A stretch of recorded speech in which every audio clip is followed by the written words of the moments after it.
पिछले एपिसोड में हमने देखा था कि वो जो फॉक्स डीमन थी वो युनफी की सोल पावर को निचोड़ते हुए खुद को उस डीमन टावर के अंदर से आजाद करने की कोशिश कर रही थी, क्योंकि उसको पता था कि अगर वो युनफी की सोल पावर को निचोड़ लेती है तो वो आसानी से यहाँ से बाहर निकल पाएगी। लेकिन युनफी और जितने भी मास्टर वगैरह थे वो सभी अपना 5 एलिमेंट फॉर्मेशन क्रिएट कर चुके थे, जिसकी मदद से होता ये है कि वो चुड़ैल अपने मकसद में कामयाब नहीं हो पाई थी और वो डीमन टावर के बाहर नहीं आ पाती। इसके बाद युनफी सीधा चला जाता है यी चेन के साथ मुकाबला करने के लिए। वो उसको बहुत मारता है, इतना मारता है कि यी चेन की हालत खराब हो चुकी थी। पर जब यहाँ पर युनफी उसकी जान ही ले लेने वाला था कि तभी वहां पर यी चेन का मास्टर आकर पहुंच चुका था ताकि वो युनफी के साथ फाइट कर सके। कि उसकी हिम्मत कैसे हुई उसका डिसाइपल के ऊपर अटैक करने की। जिसके बाद यहाँ से ये एपिसोड शुरू होता है। तो इस एपिसोड की शुरुआत में मास्टर फेंग यान आकर पहुंचा हुआ है, यानी कि यी चेन मास्टर। फेंग यान ये चीज देखकर हैरान हो जाता है कि मैंने अपना मिस्टिकल रेल्म का स्ट्राइक अटैक इसके ऊपर किया था, लेकिन ये युनफी इस अटैक को रोक कैसे गया, इसको कुछ हुआ क्यों नहीं। जब ये इतने कम टाइम के अंदर इतना ज्यादा स्ट्रांग बन चुका है तो अगर मैंने इसको ऐसे ही छोड़ दिया पावरफुल बनने के लिए तो आगे चलकर ये जिस पर मेरा हक है वो सारी की सारी चीजें छीन जाएगा। हो सकता है कि फ्यूचर में वो यहाँ का लीडर भी बन जाए जो बनने का सपना मेरा है। यी चेन अपने मास्टर से कहने लग जाता है कि मास्टर इसी युनफी ने मेरी कल्टीवेशन को बर्बाद करके रख दिया, इसने मुझे पूरी तरह से डिस्ट्रॉय कर दिया, आपको मेरा बदला लेना होगा। ये तो मुझे जान से मारने की भी कोशिश कर रहा था, अगर आप सही टाइम पे नहीं आए होते ना तो आप मुझे मरा हुआ पाते, आपको मेरे लिए इंसाफ दिलाना होगा। यानफेंग भी देखकर हैरान रह चुका था कि आखिर इस युनफी की इतनी हिम्मत, आखिर वो इतनी घटिया हरकत कैसे कर सकता है। वो तुरंत अपनी पावर का यूज करते हुए युनफी के ऊपर अटैक करने लग जाता है ताकि वो युनफी की जान ले सके। लेकिन इससे पहले ही वहां पर एक बीस्ट आ जाता है जो कि उस यानफेंग के अटैक को डिस्ट्रॉय कर चुका था और ये बीस्ट मास्टर डूजी का ही लग रहा था। तो यानफेंग कहने लग जाता है डूजी से कि मास्टर डूजी, लगता है क्या तुम्हें कि तुम मुझे रोक पाओगे? तुम मुझे कभी भी नहीं रोक सकते, और ऊपर से अगर तुमने मुझ पर अटैक करने की कोशिश की तो इसकी मदद से तुम्हारे मेटल पीक के अंदर और हमारे वाटर पीक के अंदर लफड़ा हो जाएगा। तो डूजी कहते कि फेंग यान गलती तेरी ही है, तेरे इस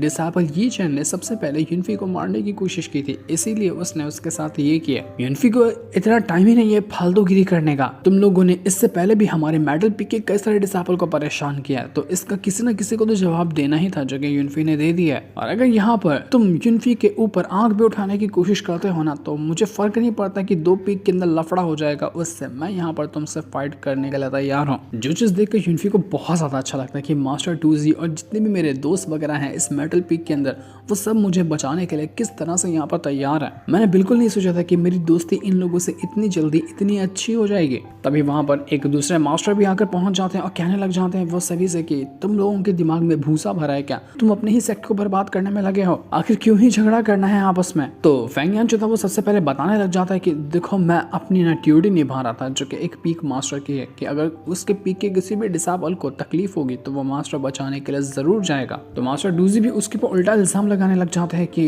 गलती तुम्हारी ही थी, जो तुम अपनी ड्यूटी निभा रहे हो पीक मास्टर की, मैं भी तो वही कर रहा हूँ। लेकिन दूसरे जो एल्डर आए हुए थे जिनका नाम एल्डर रैन था वो काफी ज्यादा गुस्सा हो जाते कि बस बहुत हो गया, ये झगड़ा खत्म करो, अब तुम दोनों के बीच में से कौन सही है कौन गलत है इसका फैसला ना एग्जीक्यूशन हॉल के लोग ही करेंगे, जो गलत होगा उसको उसके हिसाब से ही सजा मिलेगी। तभी एल्डर रैन को महसूस होता है कि ये जो यी चेन है ना इसके अंदर डिमोनिक ऑरा भरा हुआ है। वो तुरंत अपनी पावर का यूज करते हुए उसके अंदर से डिमोनिक ऑरा बाहर निकालने की कोशिश करते हैं और जो वो कर भी दिखाते हैं, मतलब उन्होंने यी चेन के अंदर से डिमोनिक ऑरा बाहर निकाल दिया था। तो ये देखकर सारे के सारे लोग हैरान रह चुके थे कि ये कैसे पॉसिबल है, क्या यी चेन डिमोनिक ऑरा यूज करता था। तो एल्डर रैन कहते हैं कि हाँ बिल्कुल, मुझे पहले से डाउट लग रहा था कि ये यी चेन कुछ ना कुछ तो गड़बड़ कर रहा है, आजकल इसका जो मिजाज है ना वो दिन ब दिन बदलता जा रहा था। मैं तो काफी टाइम से उसके ऊपर नजर रखा हुआ था और आज तुम सबके सामने इसकी करतूत दिखाने के लिए मैंने इसका डिमोनिक ऑरा जो था ना वो बाहर निकाला। अब तो तुम लोगों को यकीन हो ही गया होगा कि कौन यहाँ पर सबसे पहला गलत है और ये जो मैटर हुआ है उसकी शुरुआत किससे हुई। अब कोई भी डिसाइपल अपना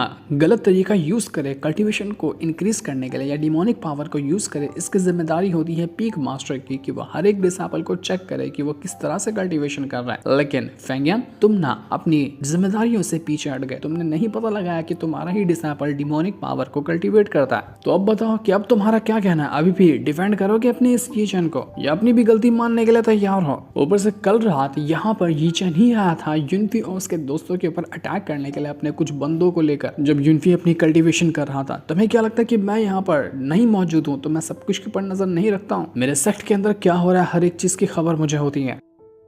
तो यूनफी भी एल्डर रेन से कहना चाहता है कि आप बिल्कुल सही कह रहे हैं, इसने मेरे कई दोस्तों को जान से मारने की कोशिश की, मुझे भी जान से मारने की कोशिश की, तो मैंने जिसकी कल्टीवेशन डिस्ट्रॉय करी है ना, ये सिर्फ एक सेल्फ डिफेंस के अंदर की है। अब मुझे नहीं लगता कि सेल्फ डिफेंस की कोई भी सजा होती है। तो एल्डर रेन कहते हैं कि देखो तुमने गलती नहीं की, हम सब जानते हैं, लेकिन यहाँ पर फाइट करना ना रूल के खिलाफ है कि कोई भी डिसेबल बिना किसी परमिशन के प्राइवेट फाइट नहीं कर सकता। तो तुमने ये करके गलती तो की है, लेकिन हमारी इन्वेस्टिगेशन के दौरान हमें ये भी पता चला कि तुम जो फंसे थे ना उस फॉक्स डीमन के हाथों, जो तुम्हारी सोल पावर छीन रही थी, वहां तक तुम्हें ले जाने वाला भी ये यी चैन ही था। हर एक गलती यी चैन ने की है ताकि तुम्हें किसी भी तरह से मारा जा सके। तो इसलिए इस वजह से ही सिर्फ तुम हमारे इस सेक्ट के डिसेबल हो, तुमने रूल भी तोड़े हैं फाइट करके, पर तब भी मैं तुम्हें इस बार के लिए माफ कर रहा हूँ। लेकिन आइंदा कभी भी तुमने किसी के साथ भी प्राइवेट फाइट करने की कोशिश की ना, तो मैं तुम्हें माफ नहीं कर पाऊंगा और एग्जीक्यूशन हॉल वाले तुम्हें अपने हिसाब से सजा देंगे। इसलिए बेहतर होगा कि किसी से भी प्राइवेट फाइट करने से पहले सब कुछ बता देना कि रीजन क्या है तुम्हारा। तो मौके पे चौका मारते हुए यूनफी कहने लग जाता है कि देखिए मैं आइंदा से कभी भी फाइट नहीं करूंगा, किसी के साथ भी कुछ भी नहीं करूंगा, लेकिन उसकी मेरी एक छोटी सी शर्त है। शर्त ये है कि ये जो यी चैन है ना, उसको मेरे सामने झुक कर मुझसे माफी मांगनी होगी, तब मैं जाकर इस मैटर को परमानेंटली खत्म कर दूंगा। मुझे फिर कोई फर्क नहीं पड़ता कि कोई क्या करता है नहीं करता है। तो ये देखते साथ ही फेंग यहाँ जो था वो बहुत ज्यादा गुस्सा हो चुका था कि यूनफी तेरी हिम्मत कैसे हुई, तूने यी चैन को इतनी घटिया हरकत करने के लिए कहा। लेकिन मास्टर रेन जो थे वो उसको रुका देते हैं कि देख तू यहाँ पर रूल को तोड़ रहा है, जो यूनफी ने कहा उसकी बात बिल्कुल सही है, मैं उसके साथ खड़ा हूं। तो ये सुनकर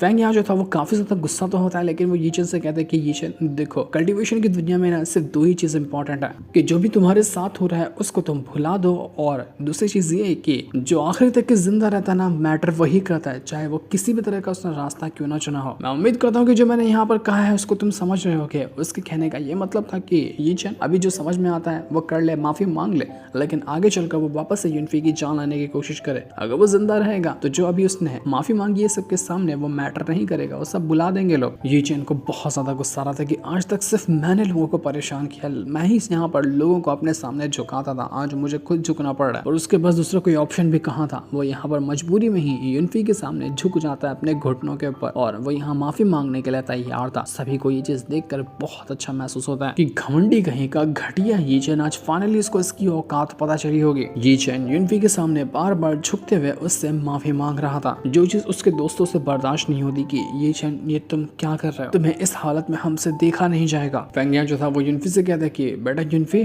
जो तूने आज किया है ना, याद रखना मैं इस चीज को कभी जिंदगी में नहीं भुलाऊंगा, बच के रहना तुम मुझसे। इतना कहने के बाद वो तो वहां से जा चुका था, पर जाते जाते वो ये कहते हुए जाता है कि देखो मैं जा तो रहा हूँ, लेकिन वो जो डिमोनिक ऑरा यी चैन के अंदर से मिला ना, उसकी इन्वेस्टिगेशन मैं खुद अपने हिसाब से भी करूंगा कि क्या इस सेक्ट के अंदर कोई और भी डिसेबल तो नहीं है जो डिमोनिक ऑरा को यूज करते हैं। उसका इशारा यूनफी की तरफ ही था, क्योंकि उसको लग रहा था कि यूनफी भी डिमोनिक ऑरा को यूज करता है। यी चैन भी बहुत गुस्से में वहां से चला जाता है कि यूनफी तू बचेगा नहीं, बस देखता जा कि मैं तेरी क्या हालत करने वाला हूँ। इसके बाद मास्टर रेन जो थे वो कहते हैं कि ठीक है, जो था अब सब आज का मैटर खत्म हो चुका है, जाओ अपने अपने घर के अंदर, और उम्मीद करता हूँ कि वापस से कोई यहाँ पर गड़बड़ी नहीं करेगा और झगड़ा नहीं करेगा। यूनफी जो था सभी के जाने के बाद तियान्यू से कहता है कि तुम्हारा बहुत बहुत शुक्रिया जो तुमने मेरी हेल्प की इस फाइट के दौरान। तो तियान्यू भी कहता है कि मैं तुम्हारी हेल्प नहीं कर रहा था, मुझे अपना दोस्त वोस्त मत समझ, मैं तो अपने खाली मेटल पिक की रिस्पेक्ट बचाने के लिए ये हरकत कर रहा था कि दुश्मनों को अपने सामने खड़ा होते हुए मैं कैसे देख सकता हूँ। लेकिन दोनों को पता था कि अंदर ही अंदर उनका गुस्सा खत्म हो चुका है और वो एक दूसरे के लिए अपनी जान तक देने को तैयार हो चुके हैं। सभी लोग मेटल पी के कहने लग जाते हैं कि हमें अपने आप को और ज्यादा स्ट्रॉन्ग बनाना होगा, क्योंकि हमें पता है कि यूनफी के साथ साथ हम सबके भी दुश्मन बढ़ चुके हैं जो कभी भी हमारे ऊपर हमला करने के लिए आ सकते हैं। तो हम अपने आप को स्ट्रॉन्ग बना लेंगे तो ये हमारे लिए बहुत अच्छी बात होगी, जिस पर सारे के सारे लोग मान जाते हैं। उधर वो जो फॉक्स होती है वो काफी ज्यादा उदास लग रही थी। वो कहती है कि मुझे सच में लगा था कि आज यहाँ पर दो पीक के बीच में मुकाबला होगा और ये दोनों पीक आपस में लड़ते हुए एक दूसरे को बर्बाद कर देंगे, इससे ये सेक्ट कमजोर होगा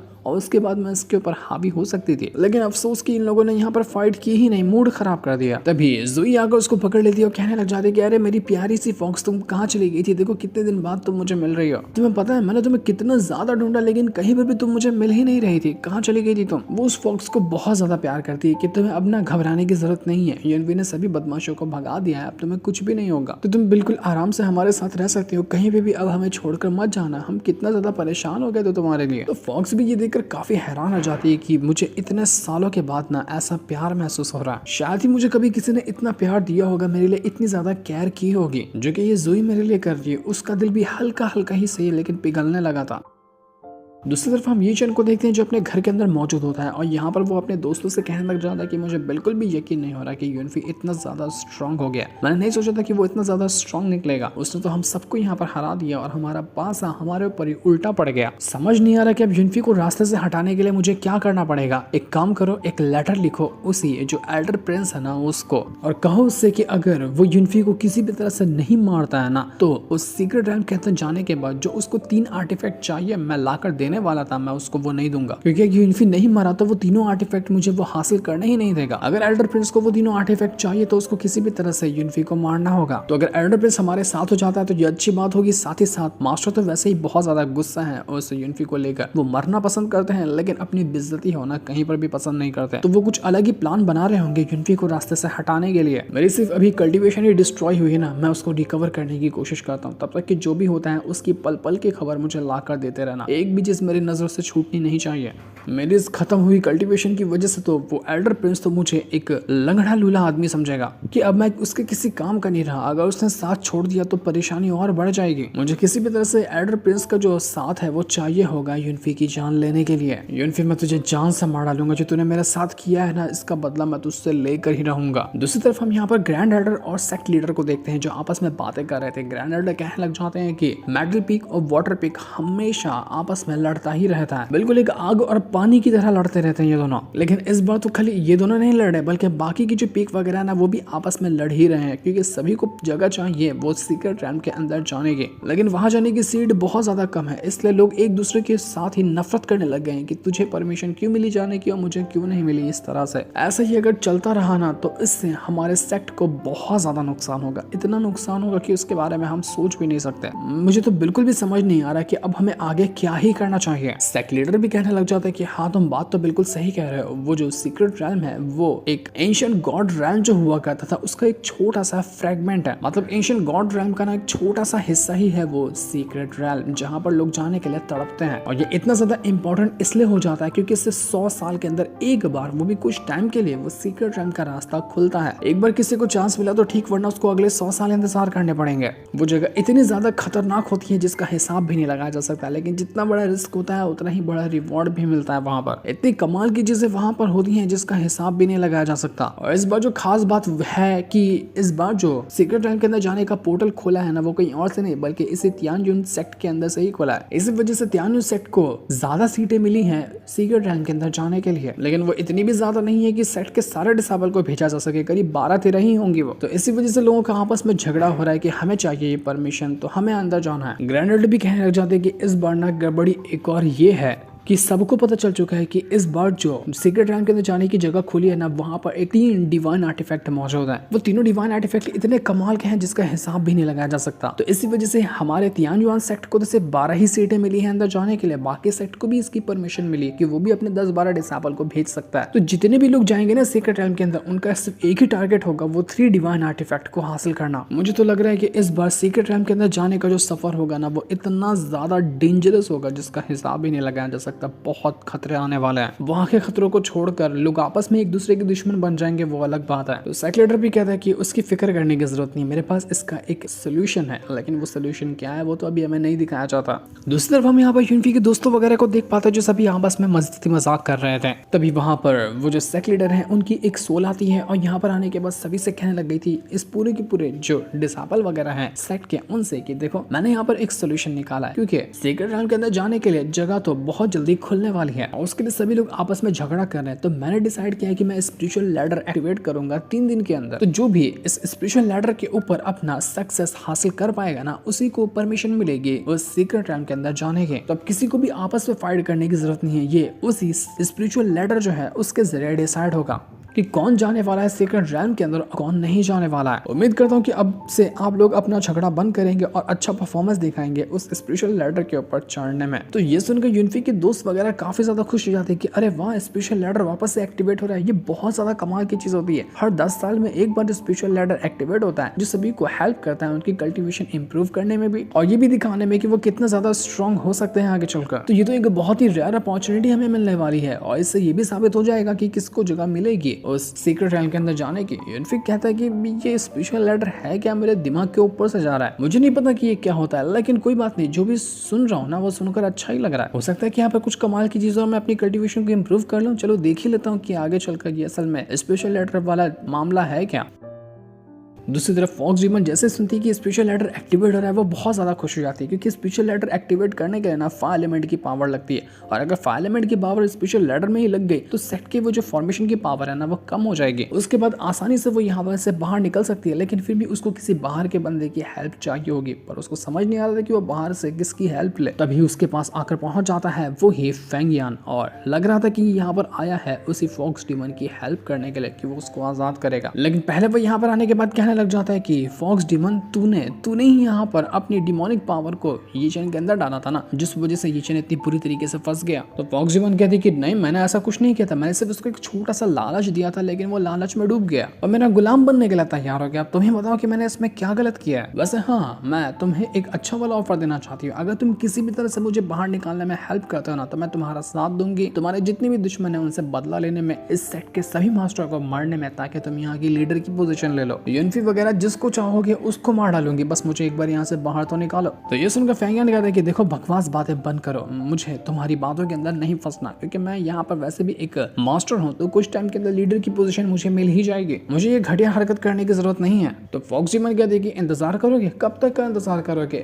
जब ये बुढ़ऊ जो सेट लीडर है वो मर जाएगा, उसके बाद तुम्हें दिखाई नहीं दे रहा कि वो अपनी पोजीशन दे देगा यूनफी को, फिर उसके बाद यूनफी भी बूढ़ा हो जाएगा, तब तुम्हारी बारी आएगा, तब तक तो तुम मर जाओगे, तो इतना लंबा इंतजार करने वाले हो क्या। ये सुनकर वो जो फेंग यान था उसको काफी ज्यादा गुस्सा आ रहा था। वो यहाँ पर फॉक्स डीमन से ये कहता है कि मुझे ये बता कि सच में यूनफी यहाँ आया था या नहीं आया था। तो फॉक्स डीमन कहती है कि हाँ यूनफी आया था ना, वो आया भी था, उसने मुझे आसानी से चकमा भी दिया और यहाँ से भाग भी गया, यहाँ तक कि उसने मेरी सील को भी स्ट्रॉन्ग बना दिया, उसने फायर एलिमेंट फॉर्मेशन जो लगा हुआ था उसको भी फिक्स किया। सच में कह रही हूँ वो बंदा नॉर्मल नहीं है, बहुत ज्यादा इंप्रेसिव बंदा है, तुम भी उसको देखोगे ना तो समझ जाओगे कि वो कितना कमाल का है। तो उसका मुकाबला तुम्हारे सामने कुछ भी नहीं है, तुम्हारी जो इतना टाइम से रिस्पेक्ट थी सबको वो कुछ पल के अंदर छीन गया। वैसे भी अभी स्पेशल लेटर का कंपटीशन शुरू ही होने वाला है, और मुझे नहीं लगता कि ये चेंज जब तुम्हारे वाटर पीक का डिसाइपल कमजोर हो चुका है तो कोई भी वाटर पीक के अंदर से स्पेशल लेटर कंपटीशन में अच्छा परफॉर्मेंस दिखा पाएगा, और जब तुमने अच्छा परफॉर्मेंस नहीं दिखाया उस कंपटीशन में तो सीक्रेट रेल्म के अंदर जाने का जो स्पॉट है वो भी तुम्हारे हाथों से जाएगा। पर हाँ, अगर तुम मेरा साथ देते हो तो मेरे पास कुछ कमाल की चीजें हैं जो मैं तुम्हें डिसाइपल को दूंगी, वो उसके जरिए स्पेशल लेटर कंपटीशन के अंदर अच्छा परफॉर्मेंस दिखा सकते हैं। तो बोलो तुम मेरे साथ टीम नहीं बनाना चाहते हो क्या, मेरी बातों को मान लो, मुझे यहाँ से बाहर निकाल दो, जो चाहोगे वो कर दूंगी तुम्हारे लिए। वो कुछ डिमोनिक पिल वगैरह देती है फेंग यान को, कहने लग जाती है कि ये लो, इसके जरिए अपने डिसाइपल को ना बहुत ज्यादा स्ट्रॉन्ग बना दो, ये चैन के पास भी इसकी डिमोनिक पावर जाएगी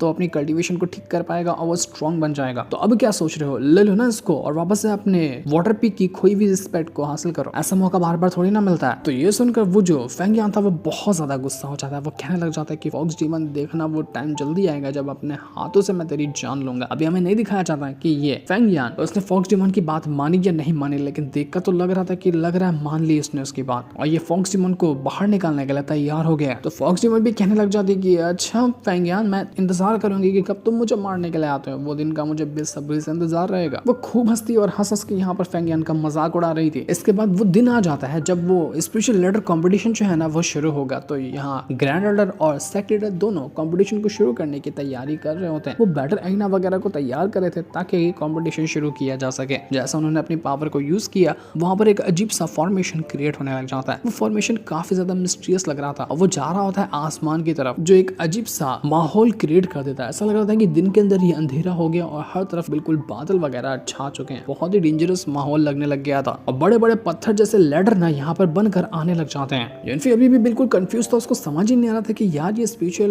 लैडर कंपटीशन में करते क्या है। मुझे तो ये काफी इंटरेस्टिंग लग रहा है, देखकर तो बड़ा मजा आ रहा है। तो अब यहाँ पर ना जो फायर एलिमेंट फॉर्मेशन होता है उसी का डुप्लीकेट पत्थर पे बना हुआ फॉर्मेशन आ चुका था। मतलब गोल गोल पत्थर हैं जिनको एक लैडर के हिसाब से एक के ऊपर खड़ा किया गया और हर एक फॉर्मेशन जो पत्थर से बने हुए हैं ना उनके अंदर फायर एलिमेंट की पावर है। मतलब लैडर का हर एक स्टेप 5 एलिमेंट फॉर्मेशन से बना हुआ है और इसको कहा जाता है स्पिरिचुअल लैडर। तो ये होने के बाद ग्रैंड लैडर सभी पांचों पीक के जो मास्टर वगैरह थे उनको यहाँ पर समन करते हैं कि आ जाइए सारे के सारे मास्टर यहाँ पर इस कंपटीशन को देखने के लिए। तो सभी लोग यहाँ पर आ चुके थे, साथ ही साथ वो जो फेंगियान था वो भी आकर पहुंच जाता है, जो कि अभी भी काफी गुस्से में लग रहा था। इसके बाद वहां पर सेक्ट लीडर भी आकर पहुंच जाते हैं और कहने लग गए थे सारे के सारे डिसेबल से कि देखो ये स्पिरिचुअल लैडर जो है ना वो हमारे इस सेट का सबसे बेस्ट ट्रायल ग्राउंड है। ये एक ऐसा ट्रायल ग्राउंड है जहां पर तुम्हारे हर एक चीज को टेस्ट किया जाता है, तुम्हारे स्ट्रेंथ को टेस्ट किया जाता है, तुम्हारे विजडम को टेस्ट किया जाता है, तुम्हारे कैरेक्टरिस्टिक को टेस्ट किया जाता है, तुम्हारे कॉम्प्रिहेंशन को टेस्ट किया जाता है और इसी तरह से तुम्हारी हर एक चीज को यहाँ पर टेस्ट किया जाता है। इस स्पिरिचुअल लैडर के ना टोटल 100 स्टेप है, मतलब कि 100 सीढ़ियां हैं, तुम्हें एक के बाद एक करते हुए उसको चढ़ना है। हर एक जो स्टेप लोगे ना तुम वो पिछले वाले से ज्यादा हार्ड होगा, मतलब तुम जितना ऊपर जाते जाओगे वो स्टेप वगैरह उतने ही ज्यादा मुश्किल होते जाएंगे, जिसके हिसाब से आगे तक पहुंच पाना वो बहुत ज्यादा मुश्किल होगा। तो जो यहाँ पर सबसे ज़्यादा टॉप तक जाएगा और सबसे ज़्यादा आगे रहेगा ना, उनमें से 3 लोगों को क्वालिफाई किया जाएगा उस सीक्रेट रैम के अंदर जाने के लिए। जो हमारे पास 3 स्पॉट बचे हुए हैं सीक्रेट रैम के, उन तीनों को ही वो स्पॉट दिए जाएंगे, जिसमें से एक युनफी का भी होगा, क्योंकि युनफी को जो मिला था उसने तो उसको रिजेक्ट कर दिया था ना। वो कह रहा था कि उसको खुद से साबित करना है कि हाँ वो दिखा सकता है कि मुझे कोई एहसान में ये जगह नहीं मिली, मैं साबित करके दिखाऊंगा कि मैं इतना काबिल हूँ कि मैं खुद अपने दम पर सीक्रेट रैम के अंदर जा सकता हूँ। तो अब यहाँ पर युनफी के लिए ये बहुत ज्यादा इंपॉर्टेंट चीज हो जाती है कि उसको किसी भी हालत में यहाँ अच्छा परफॉर्मेंस दिखाना है, तभी जाकर उसको सीक्रेट रैम के अंदर जाने की परमिशन मिलेगी, वो भी एकदम शान से। सेक्ट लीडर कहते हैं कि जो भी रूल वगैरह बने गए हैं, उम्मीद करता हूँ कि तुम लोग अच्छे से रूल को फॉलो करोगे, रूल को नहीं तोड़ोगे, सभी मास्टर वगैरह इस रूल पे ध्यान देंगे। तो बाकी के डिसेबल वगैरह सेक्ट लीडर से कहने लग जाते हैं कि सेक्ट लीडर आप ये बताइए कि क्या हम इस लैडर के ऊपर एक दूसरे से फाइट कर सकते हैं, मतलब एक दूसरे को धकेल कर हम आगे बढ़ सकते हैं क्या? तो सेक्ट लीडर कहते हैं कि देखो जिसको ऊपर जाना है उसको लड़ना तो पड़ेगा ही, हाँ वो एक दूसरे को नीचे करके आगे बढ़ सकता है, लेकिन ये बात ध्यान रखने वाली है कि कंपटीशन का ना टाइम है। यहाँ एक अगरबत्ती चलेगी और जब तक वो खत्म होती है तब तक कहीं तुम्हारे पास टाइम होगा इस कंपटीशन को जीतने का। अगरबत्ती के खत्म होने तक जो सबसे ऊपर रहेगा वो फर्स्ट होगा, उसके नीचे वाला सेकंड और उसके नीचे वाला थर्ड होगा। कोई भी अगर किसी भी सीढ़ी से नीचे गिर जाता है ना वो डिस्क्वालीफाई हो जाएगा। ये कंपटीशन इससे पहले भी कई बार हो चुका है और तुम सबको मैं बता देना चाहता हूँ कि अब तक का जो हमारे सेट का रिकॉर्ड रहा है ना, सिर्फ एक बंदा ऐसा निकल कर आया था जिसने 65 स्टेप को कंप्लीट किया था, मतलब कि 100 में से 65 सीढ़ी को वो कंप्लीट करके दिखाया था। उससे ज्यादा आज तक के कोई भी नहीं गया है। उम्मीद करता हूँ कि इस बार तुम में से कोई ऐसा बंदा बाहर निकल कर आए जो नया रिकॉर्ड कायम करे, उससे हम सबको बहुत ज्यादा खुशी महसूस होगी। तो ये सुनकर सारे के सारे लोग खुश हो जाते कि अरे वाह ये तो कमाल की बात है, अब तो हम यहाँ पर नया रिकॉर्ड बनाएंगे। जिसके बाद ये जो स्पिरिचुअल लैडर का कॉम्पिटिशन था ना, इसको शुरू कर दिया जाता है, जो कि बहुत ज्यादा कमाल का होने वाला है। जिस दिन को दिखाते साथ ही ये वाला एपिसोड यहीं पर एंड हो जाता है। Thanks for watching.